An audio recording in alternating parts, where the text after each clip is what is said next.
여러분 세상에 살아가면서 다 부자 되고 싶지요? 근데 나는 부자라고 생각하십니까? 근데 부자 되는 길이 어떤 길이 있을까요? 많은 부자들이 지난주에도 이야기했지만은 사람들은 많이 모아 놓으면 저축하고 심지어는 긁어 모아 놓으면 쌓아 놓으면 부자가 되는 거 아닌가 그렇게 생각할 수 있지만은 과연 그럴까요? 한 임금님이 병에 걸렸습니다. 병에 걸려서 백성들에게 약속을 했습니다. 나의 병을 고쳐주는 사람에게는 나라 절반이라도 주겠다 그랬습니다. 그런데 한 사람이 임금님 찾아와서 처방전을 이야기했습니다. 임금님의 병을 고칠 수 있는 것은 행복한 사람을 찾아내어서 그 사람의 속옷을 입으면 낫습니다. 그런 이야기를 했어요. 임금님이 그래? 그거 어려운 거 아니네 하고 신하들에게 한번 찾아봐라 그랬어요. 그런데 신하들이 수소문으로 찾아봐도 행복한 사람이 없는 거예요. 부자인 사람은 행복할까 싶었더니 건강이 안 좋고, 또 가난하고 건강한 사람은 그럼 행복할까 보니까 돈이 없으니까 힘들고, 아무튼 세상 살아가면서 참 늘 갈등하고 번민하고 하는 어려움이 있는 거예요. 부부간의 문제도 자식들의 문제, 속 썩이는 사람으로 인해서 다 그렇게 불행하다고 생각하는 사람들이 행복한 사람이 없어요. 그런데 마침 이 왕의 아들이 어느 날 밤늦은 시간에 시골에 이렇게 길을 가다가 가난한 오두막집 옆을 지나가는데 그 오두막집에서 들려오는 소리가 있어요. 하나님 아버지 감사합니다. 오늘 또 일거리가 넉넉했고 배도 부르고 잠자리도 주시니 더 바랄 게 뭐가 있겠습니까? 하는 소리가 들리는 거예요. 아이고야 잘됐다. 우리 아바마마에게 가서 빨리 말씀해서 저 사람 속옷 입게 해야 되겠다.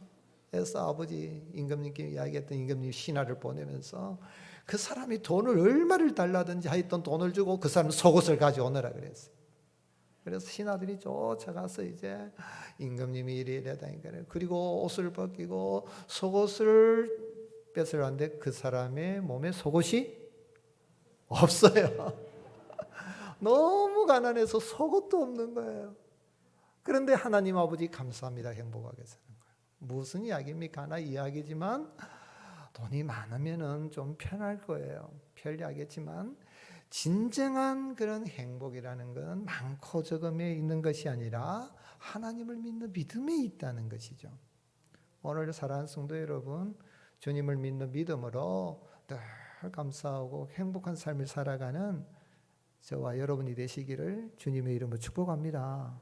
그럼 과연 어떻게 하면 우리가 이렇게 행복한, 내가 정말 긁어 모아서 그런 부유한 자가 아니라 정말 베풀고 나누고 이러면서 행복한 삶을 살아갈 수 있을까요? 성경에 보면 잠언 11장 24절에 흩어 구제하여도 더욱 부하게 되는 일이 있나니, 생각해 보세요. 흩어 구제하고 나눠졌는데 부하게 되는 일이 있다 그랬어요. 그런데 과도히 아껴도 가난하게 될 뿐이니라. 근면성실하고 절약하고 탁 그렇게 모으면은 부자가 될 줄 알았는데 과도히 아껴도 가난하게 될 뿐이라 그랬어요. 과연 어떻게 하면 우리가 절약할 땐 절약해야 되겠지만 내가 정말 베풀고 나누고 넉넉하면서 행복한 삶을 살아갈 수 있는 길이 뭘까요? 오늘 읽은 말씀은 다윗은 요나단으로 말미암아 사울의 집에 혹시 후손이 남아있나 찾아보라 그래서 사울의 집에 종인 시바를 불러서 그 시바를 통해서 사울의 후손이 살고 있다는 것을 들었습니다.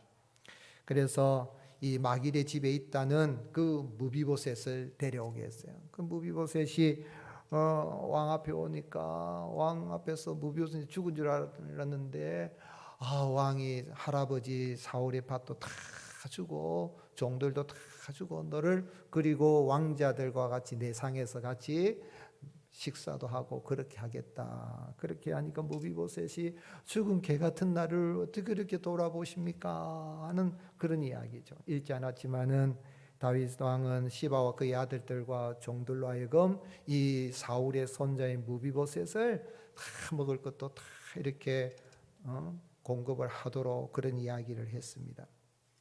그런데 여기에서 왜 하나님은 다윗의 원수가 사울이잖아요. 사울은 죽었지만은 또 그 아들 요나단도 죽었지만은 또 이 아브넬이 반역하여서 다윗에게 반기를 댔던 이스보셋도 죽고 이래 했지만은 그러면은 사울의 후손이 남아 있는 사람이 있으면 자칫하면 왕위를 넘볼 수도 언제든지 반역이 일어날 수 있으니까 이 무비보셋을 죽여야 되는데 하나님은 이 다윗을 통하여 사울의 손자인 이 무비보셋을 살려 주신 이유가 뭘까요? 왜 하나님 그렇게 하실까요? 자칫하면 다윗 왕국이 위태할 수도 있거든요. 언제든지 반역이 일어날 수 있잖아요. 그리고 또 오늘 이 본문에서 어떻게 사는 것이 정말 베풀고 넉넉하고 행복한 삶을 사는 길을 이 본문에서 알 수 있을까요? 여호와 하나님께서 다윗을 통하여 사울의 손자 요나단의 아들 무비보셋을 살려두게 하신 것은요, 여호와 하나님은 진노 중에라도 긍휼을 베푸시고 그의 택한 자를 은혜로 구원해 주시는 하나님이신 것을 알게 하기 위함인 겁니다. 그러므로 우리 인생에 살아가는 모든 것이 하나님의 은혜입니다. 아멘이십니까? 그게 요즘 인기 있는 찬양이 있잖아요. 저도 안식일을 보내면 차를 타고 가면서 많이 불렀던 찬양이에요. 내가 누려왔던 모든 것들이 당연한 것 아니라 은혜였어. 모든 것이 은혜. 얼마나 좋은 찬양인지 몰라요. 집사람하고 같이 부르면서 모든 것이 은혜다. 내가 누려왔던 것, 시간들, 순간들 모든 것이 다 하나님의 은혜다. 그래서 다윗도 마찬가지예요. 자기가 왕이 됐잖아요. 통일왕국의 왕이 됐잖아요. 그런데 사울의 이 손자를 죽여야 되겠지만 그러지 않은 것이 뭐냐면 이 사울의 손자를 찾아서 처조카인 무비보셋을 찾아서 이 후손을 찾아서 은총을 베푸는데 그 은총은 나의 왕의 은총이 아니라 왕의 은총만 해도 대단한 겁니다. 누구의 은총이라 그랬습니까? 3절 왕이 이르되 사울의 집에 아직도 남은 사람이 없느냐 내가 그 사람에게 무엇을 베풀고자 하나님의 은총을 베풀고자 하노라. 오늘 사람이 하나님의 은총을 베풀 수 있습니까? 어떻게 교만할 수도 있는데 놀라운 이야기예요. 내가 성은을 입히도록 하겠다. 왕으로부터 받은 은총은 성은이라 그래. 근데 하나님의 은총을 베풀고자 하노라 그랬어요. 히브리어의 은총은 세 가지가 있어요. 은혜, 은총, 이건 세 가지가 있는데 첫 번째는 헨이라는 게 있어요. 헨. 이거는 그냥 단순히 즐겁고 아름다운 그런 이야기를 말할 때. 두 번째는 라촌이라는 게 있어요. 헨, 라촌이라는 게 있는데 그 뭐냐면 윗사람이 아랫사람에게 베푸는 것을 은총이라고 합니다. 그건 라촌이라 그래요. 근데 오늘 이 단어는 은총은 뭐냐면 헤세드예요. 한번 따라 하시겠습니다. 헤세드. 많이 들어보셨을 거예요. 예, 헤세드는 헬라어로 번역하면 아가페라고도 할 수 있어요. 영어로는 러브, 그레이스라고 할 수 있고 우리말로 은혜, 은총이라는 거죠. 사랑으로도 번역할 수 있어요. 이건 뭐냐면 언약적인 거예요. 계약을 맺으면 좀 잘못돼도 계약을 했으니까 지키는 거잖아요. 하나님이 언약을 했습니다. 다윗과 언약을 했습니다. 아브라함과 언약했습니다. 그래서 다윗이 실수해도 다윗의 아들 솔로몬이 실수해도 하나님이 언약하셨기 때문에 진노 중이라도 긍휼을 베푸시고 사랑하시잖아요. 그게 헤세드예요. 즉 하나님이 죄인임에도 불구하고 하나님이 약속하셨으니까 그 약속에 따라서 하는 사랑, 은총이 헤세드인 거죠. 다윗도 사울의 후손을 잡아서 죽여야 되겠지만은 요나단과 맺은 언약이 있기 때문에 그 언약을 지키는 데 있어서 요나단의 아들 찾아서 사울의 손자에게 내가 은총을 베풀겠다 하는 생각을 가진 거죠. 그런데 다윗이 이런 은총을 베풀 수 있는 게 뭐냐면 그 자신이 하나님께로부터 그런 은총을 받은 겁니다. 다윗이 왕이 될 자격이 없죠. 왕자가 아니었잖아요. 이세의 아들 중에 몇 번째 아들이었습니까? 8번째 막내 아들이었어요. 저 산에 올라가서 동산에서 양이나 치는 목동이었단 말이에요. 그런데 하나님 께 가서 왕이 되게 해주시고 헤브론에서 왕이 됐을 뿐만 아니라 이제는 이 예루살렘에서 통일 왕국의 왕이 되게 해주시는 많은 숱한 어려움이 있지만 왕이 되주는 거 너무 감사해서 하나님이 나를 이렇게 백향목 궁에 거하게 하시니까 하나님이 복께는 이제 장막 텐트에 있는데 하나님의 전을 짓겠습니다. 그러니 하나님이 나단을 통하여서 다윗아 너는 피를 많이 흘렸기 때문에 그 생각은 좋다. 너는 내 전을 짓지 못하고 내 후손 가운데 자손이 지을 것이다. 근데 너가 그런 아름다운 마음을 가졌으니 이후로는 사울에게서 은총을 빼앗았던 것처럼 너와 내 자손에게는 혹시 실수하더라도 은총을 빼앗지 않겠다라는 것을 다윗에게 약속했던 겁니다. 그래서 사무엘하 7장 15절에 그렇게 이야기했던 것이죠. 다윗이 하나님의 은혜로 왕이 되었고 하나님의 그 은총을 받으니까 이러한 것을 나누고 싶었던 거죠. 무비보셋은 또 어떻습니까? 무비보셋은 왕이 찾는다 그러니까 벌벌벌벌벌 또 아유 다윗 왕이 할아버지가 잘못한 것에서 날 죽이려고 그러면 저 고모부가 나를 죽이겠지 싶어 하고 있는데 불러왔을 때 뭐라고 합니까? 두려워하지 마라, 무서워하지 말라. 그래 이야기를 하니까 무비보셋이 뭐라고 이야기합니까? 속에 어떤 마음 가질 수 있잖아요. 내가 기회만 나면 내가 지금 다리는 절지만은 내 아버지도 죽게 만들고 대적했던 다윗을 죽이겠던 그런 마음 가질 수 있는데 전혀 그런 것 없이 뭐라고 이야기합니까? 8절 그가 절하여 이르되 이 종이 무엇이기에 왕께서 뭐 어떤 나라고요? 죽은 개 같은 나. 유대인들은 개를 아주 경멸합니다. 아이고 애완견 키운 분들 오해 없으시기 바랍니다. 죽은 개 같은 나를 이렇게 돌보시나이까 그런 거예요. 그런데 아무리 고모부라도 자기를 죽일 거라고 생각했는데 그렇지 않고 살려둘 뿐만 아니라 왕자 중에 하나로 다 왕과 함께 식사를 하게 한다. 어떤 사람들 해석할 때 이 무비보셋이 반란을 도모하지 못하도록 늘 눈에 보이도록 두기 위해서 왕의 식탁에 왕자들과 함께 했다 그런 이야기인데 지금 흐름이 그런 이야기가 아니에요. 다윗은 그런 거 염두에 두지 않고 하나님이 내게 주신 은총을 내가 이 사울에게도 베풀겠다는 것이죠. 오늘 여러분 참 다윗도 하나님의 은혜로 구원받았고 왕이 되었고 무비보셋도 죽지 않고 왕자 가운데 하나로 이렇게 회복이 되는 큰 은혜를 경험했습니다. 그러므로 우리 하나님은 진노 중에라도 긍휼을 베푸시고 하나님의 은혜 가운데 우리가 살아갈 수 있도록 모든 것을 공급하여 주시는 것입니다. 그 하나님을 떠난 인생들을 구원하시기 위해서 친히 사람이 되셔서 이 땅에 오셨습니다. 그분이 누구시죠? 그분이 우리 구주 예수 그리스도십니다.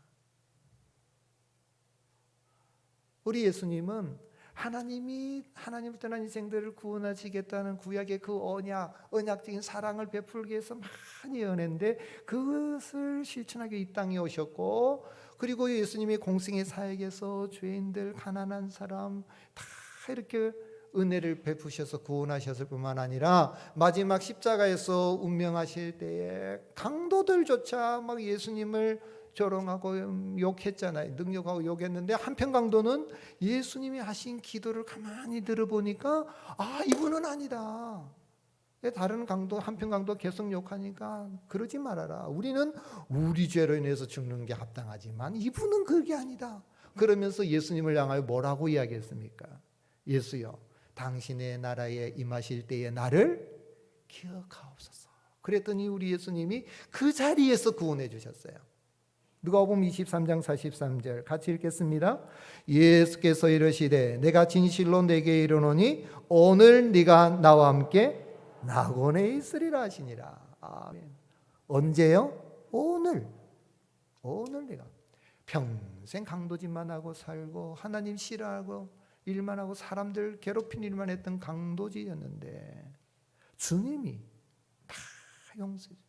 이 강도가 누굽니까? 이 강도가 바로 내 모습이라는 걸 알아야 돼요. 우리의 죄를 만나게 24시간 일주일 동안 있던 거 다 해놓으면 우리 생각을 다 영상으로 틀면 아이고 부끄러워서 이 자리에 있을 사람 아무도 없을 거예요. 그러나 그럼에도 불구하고 헤세드, 언약적인 그 사랑, 독생자 예수님을 통하여서 강도를 구원하신 그 사랑으로 우리가 다 하나님의 대로 구원받고 하늘나라 왕자가 되고 하늘나라 공주가 된 겁니다. 아멘이십니까? 유치하게 왕자가 뭐야, 공주가 뭐야, 그렇게 생각하지 마세요. 하나님, 왕이신 하나님의 아들이 됐으니까 왕자요, 왕이신 하나님의 딸이 됐으니까 공주입니다. 그런 권세를 우리에게 주셨으니까 무비보셋의 왕자들이 먹는 그 상에서 먹게 하여 주신 그 은혜가 오늘 예수 그리스도를 믿는 우리에게도 다 임하게 된 것입니다. 하나님을 떠나서 죄만 짓고 살아가는, 하나님이 싫어하는 일들만 골라서 하는 인생을 구원하시기 위해서 우리가 받아야 할 진노를 예수님이 대신 받음으로 말미암아 누구든지 예수님을 믿으면 상한 것이 나음을 받게 되고 평화를 얻게 되고 이 땅에서 하나님의 자녀됨의 권세를 누리며 살아가게 되는 것입니다.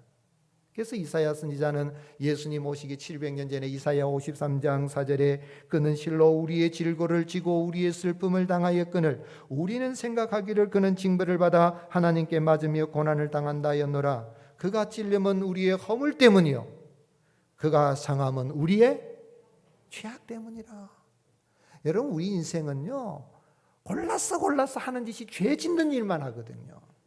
그런데 우리 주님은 그런 우리의 죄악을 대신하여서 징계를 받으셨습니다. 그가 징계를 받음으로 우리는 평화를 누리고 그가 채찍에 맞음으로 우리는 나음을 입었도다. 그 예수님이 이 땅에 오셔서 가난한 자, 병든 자, 귀신 들린 자, 죄 짓고만 살아가는 죄인들을 구원하시게 오신 그 주님이 베드로의 장모의 열병을 고쳐주시고 예수님 찾아온 그 귀신 들린 자, 병든 자 다 고쳐주니까 마태가 기록하기를 뭐라고 이야기했습니까? 마태복음 8장 17절 같이 읽겠습니다. 이는 선지자 이사야를 통하여 하신 말씀에 우리의 연약한 것을 친히 담당하시고 병을 짊어지셨도다 함을 이루려 하심이더라. 오늘 여러분 모든 염려와 근심과 질병과 나를 힘들게 하는 것들을 다 짊어지고 가신 예수님께 다 맡기고 주님을 믿는 믿음으로 이 땅에서 주님의 자녀로서 하늘나라 왕자로 공주로 하늘나라 백성으로 풍성하고 넉넉한 삶을 살아가는 저와 여러분이 되시기를 예수님의 이름으로 축복합니다.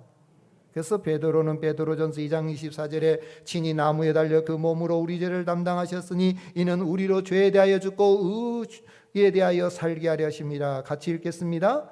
그가 채찍에 맞음으로 너희는 나음을 얻었나니. 무비보셋 끝났어요. 그런데 다윗을 통하여 주신 하나님의 그 은총으로 말미암아 얼마나 감격했겠어요. 칠면조라는 고기가 있는데 아주 몸도 크고 성질이 사납다 그럽니다. 칠면조. 저도 칠면조를 보면 칠면조 좀 사납게 생겼어요. 생긴 것도 못생긴 게. 그런데 이 칠면조는 이따가 동료 새가 혹시 상처를 당하오면 그러면은 좀 불쌍해야 되는데 오히려 그 상처난 데를 더 쫓아댄대요. 나쁜 새예요, 나쁜 새. 그런데 펠리컨이라는 이 새는 있는데 이 펠리컨은 자식이 만약에 먹을 게 없고 막 이렇게 죽어가면 자기 가슴을 쪼아가지고 심장을 쪼아서 피가 나오게 해가지고 피를 먹여서 자식을 살린대요. 그래서 기독교의 희생의 사랑의 그 상징으로 펠리컨을 이야기한다. 서양 사람들은. 그래서 얼마 전에 엘리자베스 2세에 돌아가셨잖아요. 그런데 이 16세기 엘리자베스 1세의 왕이 있잖아요. 스페인의 무적 함대와 싸게 이겼던 아주 영국을 이 대형적으로 세우는 그런 이 엘리자베스 1세의 가슴에 펠리컨 새를 이렇게 상징해 가지고 왕복에다가 새겨놨다 그래요. 희생이라는 거죠. 오늘 여러분 펠리컨보다도 더 큰 희생을 우리 주님이 십자가에서 그 몸을 찢으시고 그 피를 흘리셔서 그 피를 우리에게 수혈해 주셔서 우리를 하늘나라의 하나님 아버지의 아들 딸들로 하늘나라 왕자로 공주로 거듭나게 해 주신 것입니다. 그 은혜에 감격하며 살아가는 내가 부유하든 넉넉하든 나는 부자가 됐다는 생각을 늘 감사하며 살아가는 은혜가 넘치시기를 예수님의 이름으로 축복합니다. 그럼 이런 은혜를 받았으면 우리가 어떻게 살아드려야 되겠습니까? 한번 따라 하시겠습니다. 하나님의 은혜가 흐르게 하라. 오늘 말씀 제목이 그리스도인은 축복의 통로입니다 그랬어요. 다윗이 원수의 우선을 찾아내어서 근데 무비보셋에게 은혜를 베푸는 거예요. 은혜를 베푸는데 다윗이 뭐라고 합니까? 요나단으로 말미암아 내게 은총을 베풀려고 그랬어요. 사실 이 7절 말씀에 보면은 내 아버지 요나단으로 말미암아 내게 은총을 베풀리라 그랬는데, 사실 이 사울이 다윗을 죽이려 할 때에 다윗을 살도록 해준 사람이 누구였습니까?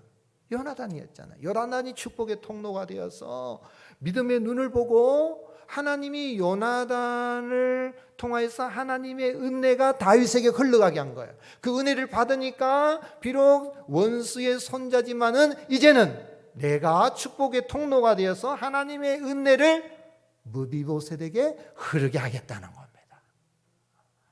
오늘 여러분, 하나님의 은혜를 받았으면 우리가 이런 은혜를 이웃에게 베푸는, 나누는, 거기에 진정한 부유하고 넉넉하고 행복한 삶을 살아가는 역사가 일어나게 되는 것입니다. 그래서 오늘 말씀을 이 짧은 본문 속에 아주 강조하고 있는 이 사무엘을 하를 상하를 기록한 사람이 사무엘로 알려져 있지만, 이 사무엘 하를 기록한 이 저자는 뭐라고 했냐면 강조했습니다. 왕의 상에서 먹음으로 7절, 10절, 11절, 13절. 그래서 그냥 한 이야기가 아니라 다윗은 하나님이 내게 주신 그 은혜가 이제는 다윗 요나단으로 말미암아 내게 흘러왔는데, 이것을 이제는 내가 요나단의 아들 무비보셋이 사울의 손자지만 흐르게 하겠다는 겁니다. 어느 하나님의 은혜를 우리가 받았으니까 나는 사랑할 수 없어요. 그러나 하나님이 날 사랑하신 사랑이 내게 임하게 되면, 그 은혜가 흘러가게 되면 원수까지라도 하나님의 사랑이 전달되는 역사가 일어나는 겁니다. 그래서 그런 의미에서 우리 주님이 뭐라고 말씀하셨습니까? 마태복음 5장 43절, 또 내 이웃을 사랑하고 내 원수를 미워하라 하였다는 것을 너희가 들었으나 나는 너희에게 이르노니 너희 원수를 사랑하며 너희를 박해하는 자를 위하여 기도하라. 여러분, 원수 사랑됩니까? 목사님 그런 말씀 하지 마세요. 다른 거는 다 들어도 그런 말 하지 마세요. 이럴 수 있어요. 근데 제가 하는 말이 아니라 누가 하신 말씀이에요? 우리 주님이 하신 말씀인데 왜 이러면 나는 못해요. 그런데 다윗이 하나님의 은혜를 받아서 하나님의 축복의 통로가 되어서 무비보셋을 가게 된 것처럼 나는 안 되지만 하나님의 헤세드의 사랑을 받으면 이런 은혜가 흘러가는 역사가 일어나게 되는 겁니다. 원수를 사랑해라 그랬다면 얼마나 역설적인 표현이라 할까요? 강조적인 표현이 뭐냐면, 주님이 이런 말씀하시고 있는 것은 원수를 사랑해야 된다고 하면은 내 남편과 내 부모와 내 자식과 내 형제와 자매와 그리스도 안의 형제들을 얼마나 더 사랑해야 되겠느냐는 강조라고 생각할 수 있어요. 저는 그렇게 해석합니다. 오늘 옆 사람 바라보세요. 주님의 이름으로 사랑합니다. 그래, 나도 사랑해야 할 수 있길 바랍니다. 뭐 그럴까이? 그런 말씀하지 마세요. 나도 사랑해요. 오늘 여러분, 우리는 이 세상에 하나님의 은혜에 하나님의 축복의 통로로 세움 받았습니다. 우리가 원수 되었을 때에 그 아들의 죽으심으로 말미암아 하나님과 화목하게 되었은즉 화목된 자로서는 더 그의 살아나심으로 말미암아 구원을 받을 것이니라. 요한일서 4장 10절에 사도 요한은 누구든지 하나님을 사랑하노라고 그 형제를 미워하면 이는 거짓말하는 자니, 같이 읽겠습니다. 보는 바 그 형제를 사랑하지 않은 자는 보지 못하는 바 하나님을 사랑할 수 없느니라. 한번 따라합시다. 나는 하나님의 축복의 통로입니다. 아멘이십니까? 여러분, 갈릴리 호수 있죠? 갈릴리 호수는 요단강 상류에서 물이 들어와서 그걸 받아가지고 생물이 많이 살아요. 물고기도 살고. 그리고는 흘러보냅니다. 아래 하류로, 강 하류로 해서 흘려보내면 그 모든 물을 또 요단강 물을 받는 바다가 있죠. 어떤 바다죠? 사해예요. 이 사해는 왜 사해입니까? 죽음의 바다라는 뜻이거든요. 죽을 사자, 바다의 자인데 왜 죽음의 바다입니까? 바다 먹기만 하고 흘려보내는 게 없어요. 진짜로 가보면. 그냥 죽음의 바다죠. 지구에 딱 하나 있습니다. 오늘 이건 뭐 상징적이라고 할 수 있어요. 우리 하나님의 은혜와 사랑을 받았습니다. 나도 살고 이것을 흘러보내면 많은 사람들이 살아나는 은혜가 임하게 되는 것입니다. 6.25 전쟁 때 북한에서 남한으로 올라만 후 많은 어려움 속에서도 인수를 베푸신 장기래 박사님, 그분을 저는 이렇게 만나 뵙고 그분을 통해서 말씀을 들었던 게 참 큰 하나님의 은혜라고 생각합니다. 많은 사람들이 장기래 박사님이 그런 이야기를 했어요. 당신은 의사니까 긁어 모으면 얼마나 부자 될 수 있느냐고. 근데 왜 그렇게 가난하게 사세요? 그랬더니 내가 이렇게 하는 건 하늘에 하나님이 하늘에서 보시고 내가 이렇게 사랑을 베푸는 걸 같은 하늘에 있는 저 북녘 하늘 안에 있는 그 내 이 가족들에게도 누군가를 통해서 이 하나님이 은혜를 받게 하시지 않겠는가 해서 그러는 겁니다. 그랬어요. 저는 맞는 생각이라고 생각합니다. 우리는 하나님의 사랑을 받았습니다. 은혜를 받았으니까 이 은혜를 흘러 넘치게 하면 나도 살고 너도 살고 우리 모두 다 살게 되고 이 땅 위에 세상 나라 가운데 하나님의 나라가 임하고 넉넉하고 부유하고 행복한 삶을 살아가게 되는 것입니다. 승리하는 한 주간 되시기를 예수님의 이름으로 축복합니다.